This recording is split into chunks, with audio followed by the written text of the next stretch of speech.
Oke, baiklah. Assalamualaikum warahmatullahi wabarakatuh. Perkenalkan, nama saya Murad Rahman dengan NIM G0023-108. Kali ini saya ingin menjelaskan tentang eh, tugas dari laporan anak, itu tentang anatomi dinding abdomen, rektum, dan peritoneum. Oke, baiklah, kita lanjut ke slide selanjutnya aja. Oke, baiklah, yang pertama saya ingin menjelaskan tentang dinding abdomen. Nah, pertama adalah jadi dinding abdomen ini ada dua, yaitu yang anterior dan juga posterior. Nah, untuk yang anterior itu ada tujuh ya. Yang pertama ada kulit, lalu yang kedua ada fascia superficialis, lalu fascia superficialis itu terbagi menjadi dua, yaitu fascia Kemper dan fascia Scarpa.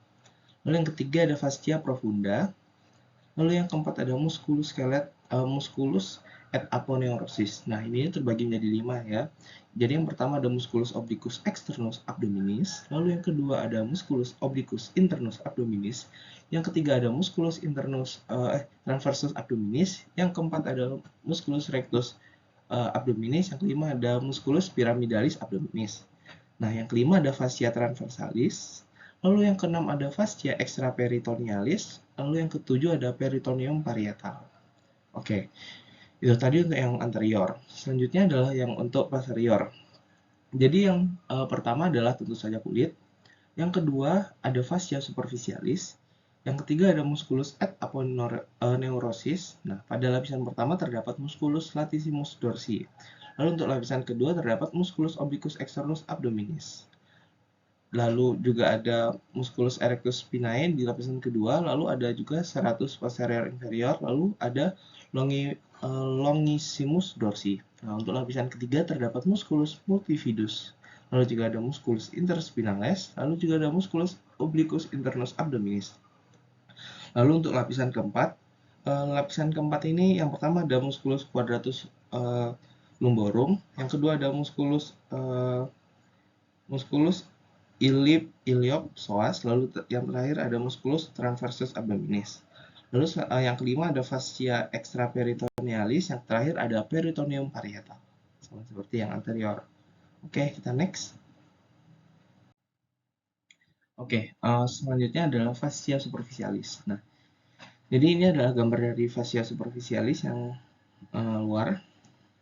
Terus ada yang pertama ada fascia Kemper. Nah, fascia Kemper ini adalah Panniculus adiposus fascia carpa atau yaitu stratum membranosum. Lalu fascia scarpa dapat meluas ke beberapa bagian. Yang pada bagian skrotum itu ada fascia dartos, lalu bagian peritoneum itu ada fascia coles, lalu bagian bawah ada fascia latae. Di fascia latae terdapat linea alba dan symphysis pubica. Oke, kita lanjut. Oke, selanjutnya adalah yang bagian fascia profunda. Nah, pada fascia profunda hanya terdapat lapisan tipis jaringan ikat yang menutupi muskulus dan terletak tepat di sebelah dalam fascia scarpa. Lalu lapisan-lapisan ini tidak nampak jelas kecuali pada bagian musculus transversus abdominis. Karena di tengah. Oke, lalu ini adalah gambarnya. Oke, kita next saja. Nah, lalu selanjutnya adalah musculi et aponeurosis. Jadi pada musculi et aponeurosis ini terbagi menjadi dua. Yang pertama ada flat muscle dan juga vertical muscle. Jadi flat muscle itu yang di samping, tidak di tengah kayak transversal. Pokoknya vertikal itu yang di tengah. Lalu yang ke sampingnya itu adalah si flat muscle-nya. Lalu untuk flat muscle-nya yang pertama ada musculus obliquus externus. Nah itu di sana terdapat ligament inguinal.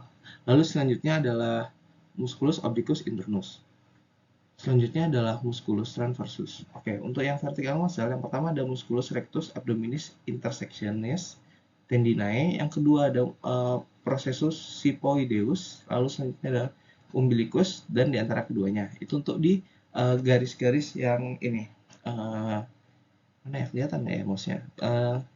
Pokoknya yang putih-putih di sekat-sekatnya, intersectionnya. Lalu di vertical muscle juga ada musculus pyramidalis gitu. Oke, kita next. Selanjutnya ada fascia transversalis. Fascia transversalis ini gambarnya. Nah, lapisan ini merupakan lanjutan dari fascia profunda yang memagari kavitas dan berlanjut ke dalam kavitas pelvis. Paling terlihat pada sebelah dalam musculus transversus abdominis. Oke. Selanjutnya adalah fascia extraperitonealis. Fascia ini berisi jaringan lemak. Lalu fascia ke arah sisi anterior disebut peritoneale, lalu jika ke arah sisi posterior disebut retroperitoneale. Terdapat viscera retroperitoneal dan viscera intraperitoneal. Selanjutnya adalah anatomi dari rectum proprium. Nah, rectum merupakan bagian paling distal dari usus besar, lalu dibatasi oleh kolon sigmoid di bagian proksimal dan menyatu ke dalam saluran anus di bagian distal. Nah, lalu panjang rektum sekitar 15-20 cm dan berbentuk S. Lalu mula-mula rektum mengikuti kecembungan os sacrum, flexura sacralis, lalu memutar ke belakangnya setinggi os coccygealis dan berjalan melalui dasar pelvis, flexura perinealis. Lalu akhirnya rektum menjadi kanalis analis dan berakhir pada anus.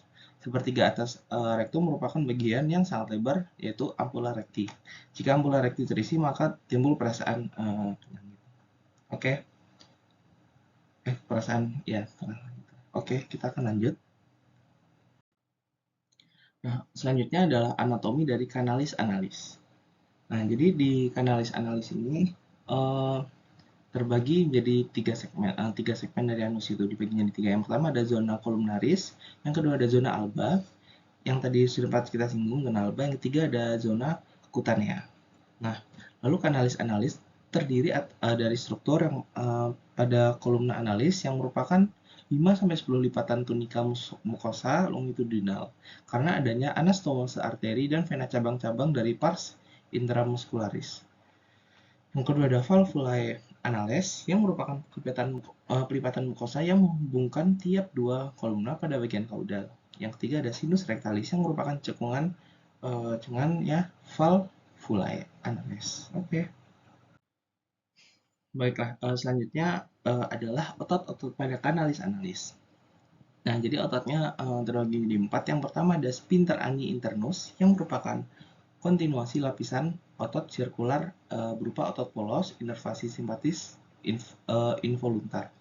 Yang kedua ada musculus corrugator ani yang merupakan kontinuasi lapisan muskular longitudinal yaitu berupa otot polos.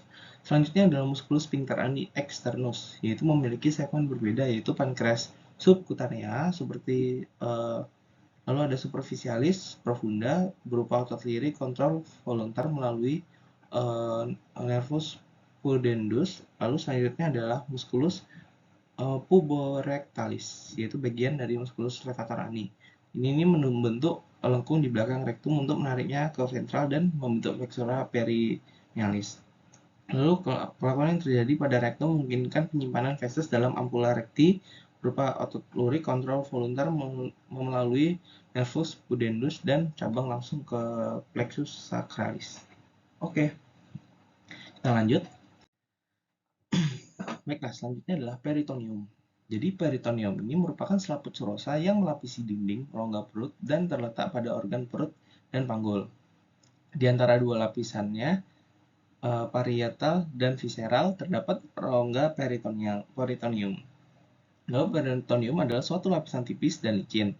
Fungsi peritoneum itu diantaranya yang pertama sebagai pelumas untuk mencegah gesekan antar viscera abdomen, yang kedua ada menyimpan lemak, yang ketiga mempertahankan terhadap infeksi dan sebagai alat penggantung organ viscera. Selanjutnya ada mempercepat absorpsi obat yang dimasukkan secara intraperitoneal. Lalu peritoneum dibedakan menjadi dua, yaitu yang pertama peritoneum parietal, yaitu lapisan yang melapisi bagian dalam dinding abdomen dan menjadi bagian dari dinding abdomen. Selanjutnya ada peritoneum visceral. Lapisan peritoneum yang melapisi langsung permukaan organ viscera abdominis, baik sebagian permukaan organ disebut organ retroperitoneal maupun seluruh permukaan organ disebut organ intraperitoneal. Oke.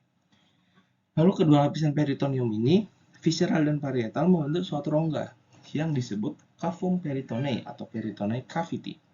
Dalam keadaan normal, kafum ini berisi sedikit cairan serosa. Cairan ini berfungsi melubrikasi permukaan peritoneum sehingga viscera bisa bergerak satu sama lain tanpa adanya friksi atau gesekan serta memungkinkan gerakan-gerakan digesti. Nah, akibat adanya perputaran saat embrional, pada saat dewasa, kafum peritone tidak lagi merupakan suatu rongga yang utuh, tetapi terpisah menjadi dua ruangan atau dua bagian yang saling berhubungan, sehingga dikenal sebagai kafum peritone mayor dan kafum peritone minor. Kedua kafum ini berhubungan melalui suatu lubang yang disebut foramen epiplokia